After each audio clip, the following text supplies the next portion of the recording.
Okay. One gets back. No, you guys can keep those, I just. Let us know when we'll back up. Hey, don't keep floating around. Okay. And I'm sorry, what was I missing? Yeah, Jeff was trying to cue me in on something. no, you're good. Okay. I had to do the same thing a while back, Oh. and it worked out great. Yeah, almost identical. So it worked out great. Thank you very much. So I'm good to go with starting that then? Yes. I did have a discussion with Mayor Blad Yeah? the other day. I said, are we through trading? He just got a grin. Yeah? That's true. All right, so in the executive session, we discussed restructuring and reorganizing the prosecutor's office. I feel like we had a good discussion. Is there any motions or anything coming out of that? No, we had a discussion. We'll move forward with the restructuring and then we'll put up some jobs and see who applies. Okay, so there we go. Okay. Ms. Bueller. So Commissioner, can I get you guys in Christie? John, do you want to come up? Oh, sure. So Christie, Davenport Management Assistant, I just wanted to let you know that Mrs. Bueller reached out to me a couple of weeks ago, and she has a piece of road that she would like to sell that is part of a trust, not sell, to be rid of.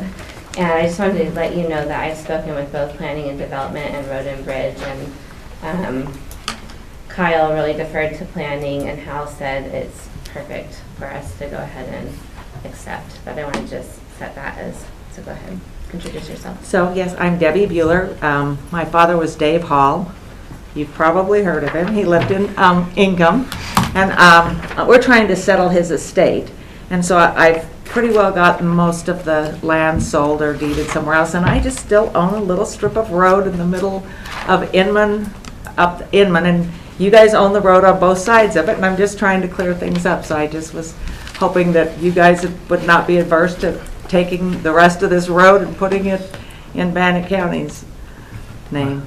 I think it's a pretty simple request. We drive up that road all the time anyway. I told her she should sell it to you, but she wanted to just give it to you, so. I'm sure eminent domain, they probably put it in there. Knowing my father, he probably said, I'm still going to keep that road, even though you're coming across it, so. I've never seen that side of Dave. I'm sure you haven't, you know my father. All right, any questions from the board? I just have one thing on this. Just whatever form we use to dispose the property, the deed, if it's going to be a gift, the commission just needs to be aware that deed needs to clearly state that it's a gift. Well, I'll go ahead and make the motion that we accept the gift and make sure on the deed that it does state that this is a gift to Bannock County. Okay, we have a motion. Any further discussion?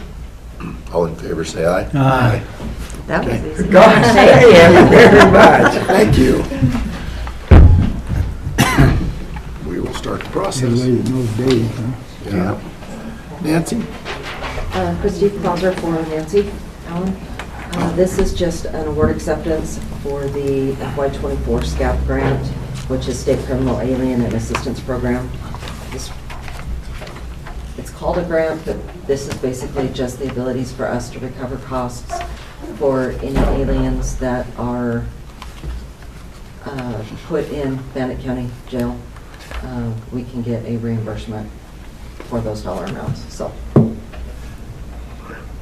it's recurring. This is nothing new.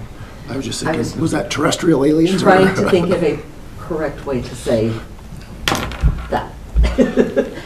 Well, we keep hearing about ICE. Tony's meeting with them today. Yeah. Okay, I wondered about the amount of the grant, so that makes perfect sense as to what that's for, so. Okay. The approval amount is $4,308. And is this an electronic signature? Or, I don't see a place for signature on here for the acceptance. I apologize, I don't know that answer. Nancy had to be gone today, and I just said I would, so if we could just, We'll It's authorize- generally an electronic signature. So we'll authorize signature for the appropriate party, okay? Well, I'll make the motion that we go ahead and accept that grant in the amount of $4,308 into the Bannock County programs. Authorize. Authorize the acceptance of that grant. Okay, we have a motion for the discussion? All in favor, say aye.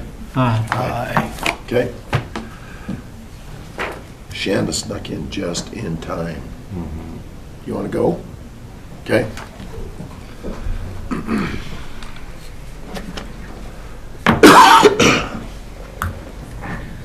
Good morning, Commissioner. Shanda Crystal, Chief Procurement Officer. I have a procurement update for the board today.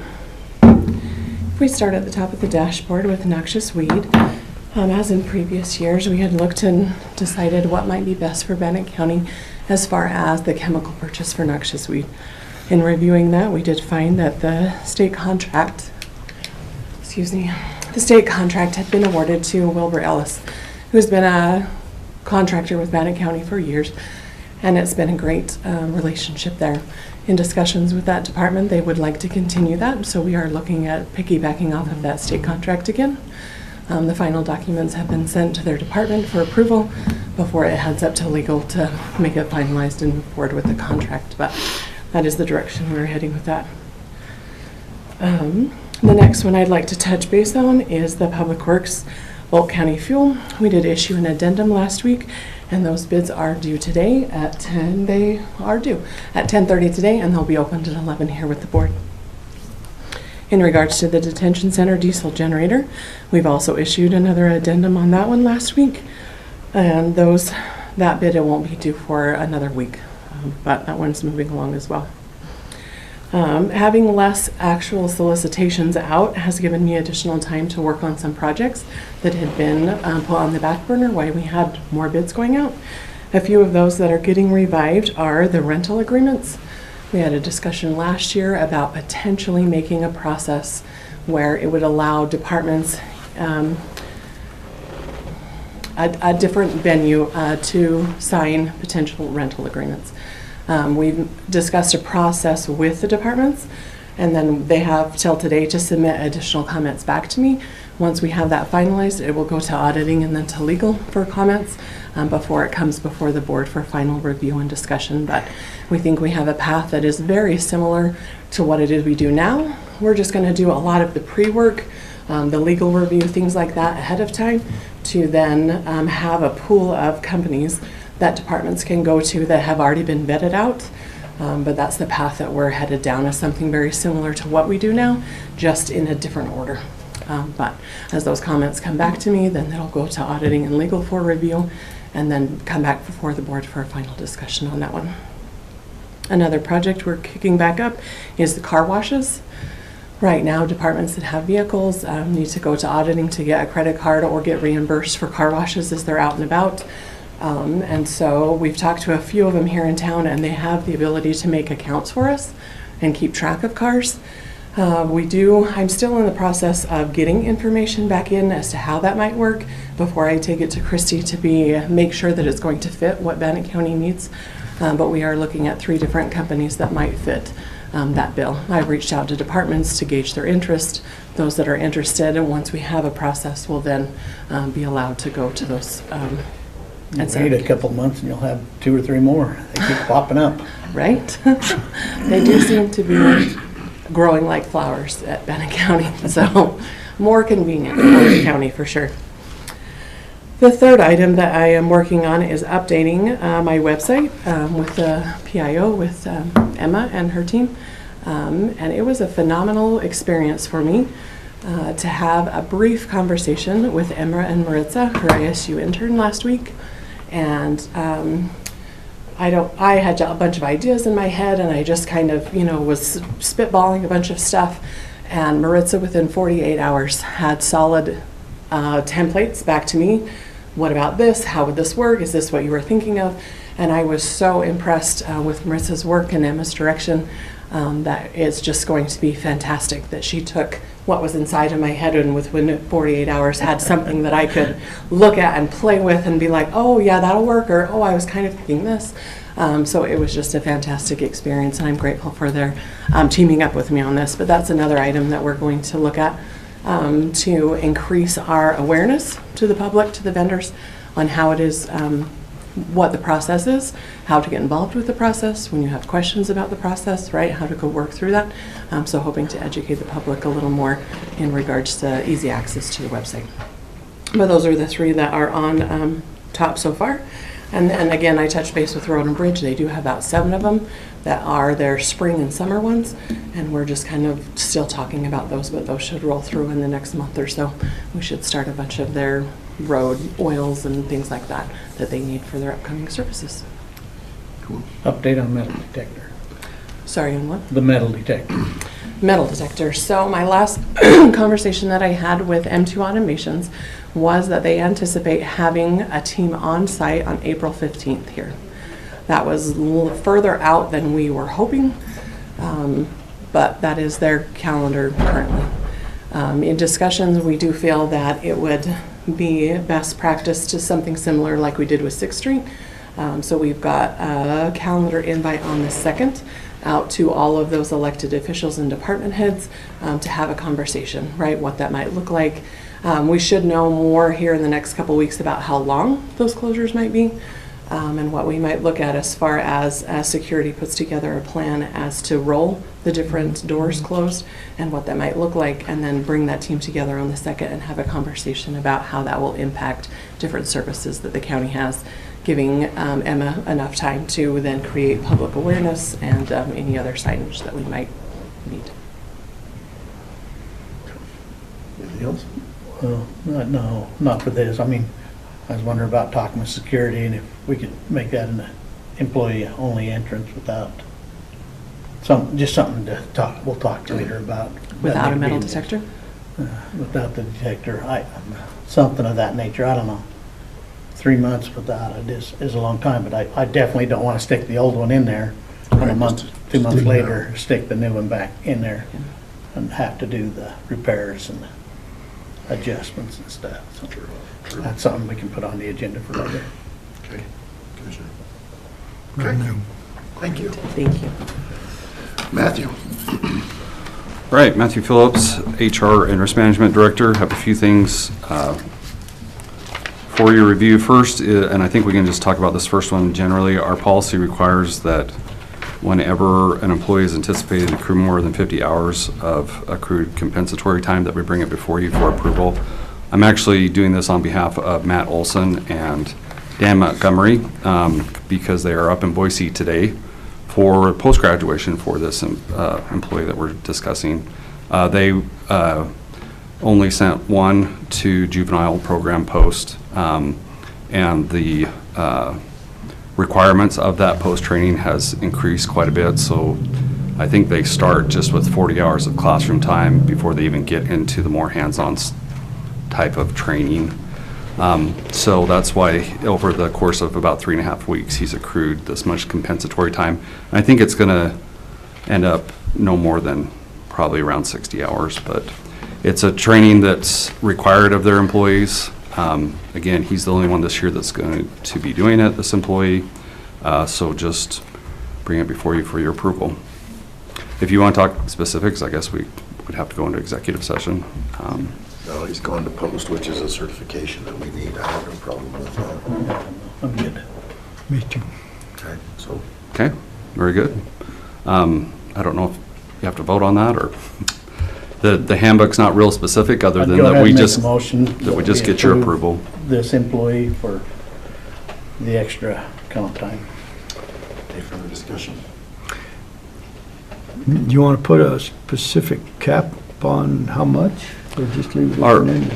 Our policy, to address that part, our policy already directs that if anyone is to approach, the federal cap is $240. And our policy requires that if they ever get close to that amount, we have to start paying them out like overtime. But this person won't get to that cap. So it's just they kind of triggered enough where we need to make you aware of it and get your approval of it. Well, I'll just add 80 hours to that. I would feel more comfortable If it goes over with some that, sort then of we'll cap. have more of a conversation. Oh, in the future, you mean? No, just Well, for In this if he goes particular one. over 80 or. Up to 80 hours. up to Okay. 80 hours. Would you accept that? Up to 80 hours, yes. Okay. Okay, so, If it goes more than that, we'll have to have another discussion about his training. No, he's finishing the training Okay. today, and that's why Matt and Dan are up there to congratulate him on that as part of post-graduation. Okay. So it's ending this week. Okay. It's just to make you aware that post is requiring more hours, and so, as part of that required training, he just accrued more comp time, so. okay. So the motion, would you restate your motion? That we go ahead with this employee and approve the comp time up to 80 hours. Okay. Any further discussion? All in favor, say aye. Aye. Thank you. Okay, the next item I have before you, we discussed last week about developing a new leader orientation course. And I think we got good feedback on moving forward with that effort. And as part of that effort, I have been in discussions with some online course vendors. My predecessor had started those discussions, and originally we were looking at a much larger budget amount for trying to do it for all employees in the county. But however, after reaching out to different elected officials and department heads, not everyone expressed interest in it. For example, law enforcement, they seem more interested in on-hands training. However, I did have a few departments express interest in it. I did have one vendor who was willing to let us to decrease the number of libraries that we just would need and decrease the number of seats just to fit our need. So rather than buying seats for 350 employees, I think we can make do with 30 seats as part of our descriptions, with a much more surgical approach of using it just for our new leader orientations, and then for whatever remedial training we might need when people go through disciplinary issues, and sometimes we want them to take courses as part of their performance improvement plans, using it just for much more specific purposes, and having a much more defined need rather than just buying a much larger subscription for the county that's unneeded. We do have 80 online courses currently available through our insurer, iCrimp, but I don't think that all the time gives us all the courses we need, and this would increase our courses to over 1,700 available, which would be a great resource for my HR department, just as a training resource. So I'm asking for approval to sign an electronic contract with Knowledge City for a subscription of 30 seats. This would be less than a quarter of our training budget that we have already approved through the budget process for the year. So it was approved through legal by Brian Trammell. He just had us add an unallocated sentence in there about unallocated budget because it's going to not line with the fiscal year. And then he also asked that we put in a small statement in it about that, of course, they want their training material trademarked, but also allowing us to release it for general or for public information requests if needed. So they revised the contract according to Brian's specifications, and I think it's ready to be signed and move forward if I have your authorization, and then we can start using that for some of our content in building the new leader orientation course, and then using it for disciplinary or remedial training, and then the assessors wanted to use it for some of just their general training. Okay, sounds good. Any questions? No. Any questions? No, I'll make a motion that we authorize a signature, electronic or otherwise, with Knowledge City. Is that who? it is? Correct, yes. To go ahead with this training. Okay, we have a motion. Quick question, Matthew. It does have a place on here for my signature. It does. So, you want me to sign that, or what would you like? What do you need? No, this is just showing what the electronic contract will look like. Okay. They would have to, I think it's through a DocuSign that they're going to send me. So if Okay. you can authorize me to sign it. For our records, Yeah, it'll just show okay. that you signed that. All right, so we're all clear on that. Any further discussion? All in favor, say aye. Aye. Okay. Okay, and then briefly, I just want to make you aware and see if you had any concerns with offering a financial wellness course. We, of course, in previous sessions, we've talked about having an employee wellness calendar for the year. We did our first activity and step challenge this January that was well participated in. And we'll continue to do health, mental health type and activity-based challenges for the upcoming year. We hadn't yet arrived at a financial wellness session. I did have ICCU approach me, and they have a free financial education tool called Money EDU that's available to members and non-members alike, that they were willing to do a session at lunch on, that we would just stream to county employees that want to look at it, and then have one of their financial planners come and do a little session on financial wellness. And so where we hadn't put that in the calendar before because it wasn't set up yet, I just want to make sure you were aware of that's the plan and make sure you didn't have any concerns. Looks good to me. Yeah, I have no concerns. No problem. Okay, very good. Okay, go forth. Thank you. Do great things. Christie? Mr. Clauser, Comptroller again. I just have quick signature. I made you aware last week that we now have Title III funds. This is a report that is due tomorrow.